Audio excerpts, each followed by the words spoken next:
आपको मेरी आवाज आ रही है तो आपसे हम ये जानना चाहेंगे कि जो गुज़श्ता रोज से ये सुपर टैक्स पर बहस शुरू हो चुकी है, क्या हुकूमत की जानिब से ये फैसला दुरुस्त है और वाकई ये तस्लीम कर लिया जाए कि इससे गुर्बत में कमी होगी?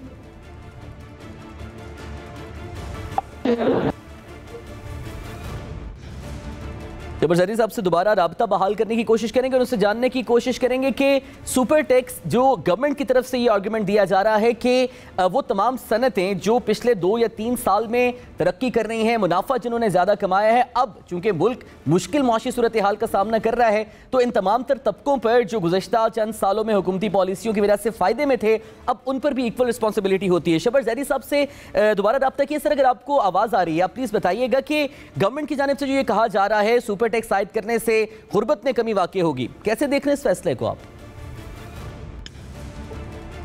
देखिए, ये जो सुपर टैक्स है इसका कोई ताल्लुक गुर्बत से नहीं है। ये तो कंपनीज के प्रॉफिट पे टैक्स लगा है और कंपनी जो है वो अमीर या गरीब नहीं होती। जब आप कंपनियों की प्रॉफिटेबिलिटी पे टैक्स लगाएंगे तो उनका जो साइज है या उनकी इन्वेस्टमेंट है वो कम हो जाएगी और उनके पास पैसे कम अवेलेबल होंगे। जो कंपनीज पाकिस्तान में प्रॉफिट कमा रही हैं वो पाकिस्तान में अल्टीमेटली अपने लेबर को पैसे दे रही हैं, एक्सपेंशन कर रही हैं, तो इसका कोई डायरेक्ट ताल्लुक गुर्बत के कम होने से नहीं है। हाँ, ये बिल्कुल जरूरी बात है कि इनके पास शॉर्टफॉल आ गई थी 400 बिलियन की।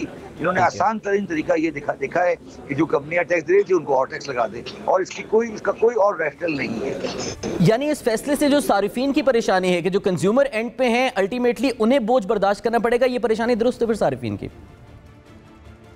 हाँ, देखिए, अगर लेट्स सपोज कि आप सीमेंट का केस ले लें, अगर सीमेंट जो टैक्स लगेगा तो सीमेंट की प्राइस बढ़ेगी ना जी, कंपनी खुद तो एब्जॉर्ब नहीं करेगी, तो वो आके सीमेंट की प्राइस बढ़ा देगी, फर्क क्या पड़ेगा?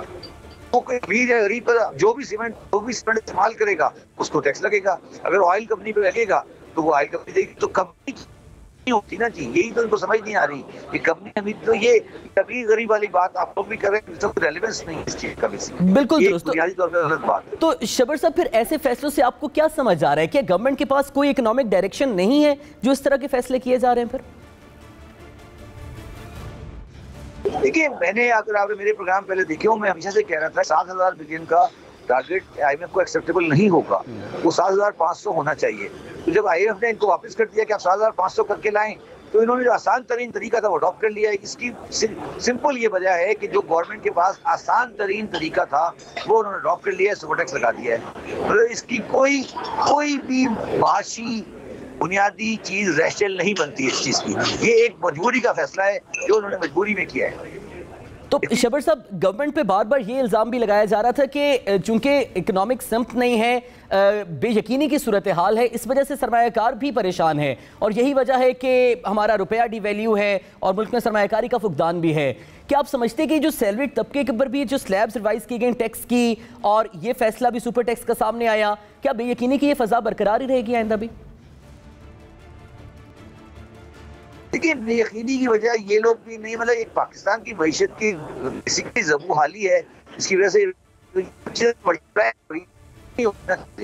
जो कुछ भी हो रहा है वो मल्टीप्लिकेशन हो रहा है।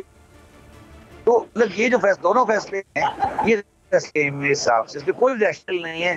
ये एक बुनियादी तौर पर गलत फैसले हैं। हाँ, ये कह सकते हैं कि हमें पैसे पूरे करते, हम पैसे पूरे कर लिए, दैट्स ऑल।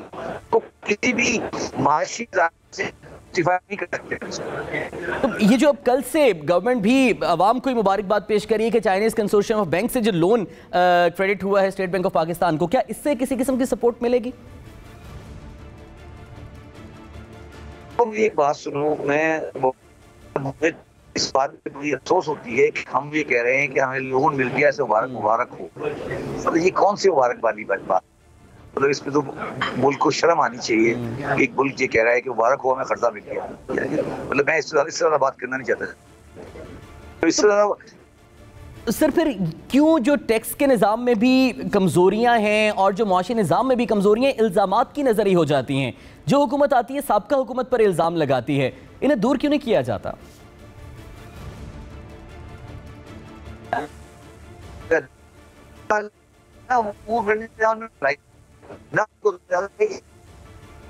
के लिए आई है उसको आगे लेने में टैक्स करते हैं, वो लॉन्ग टर्म पॉलिसी पर यही तो मुसीबत है पाकिस्तान।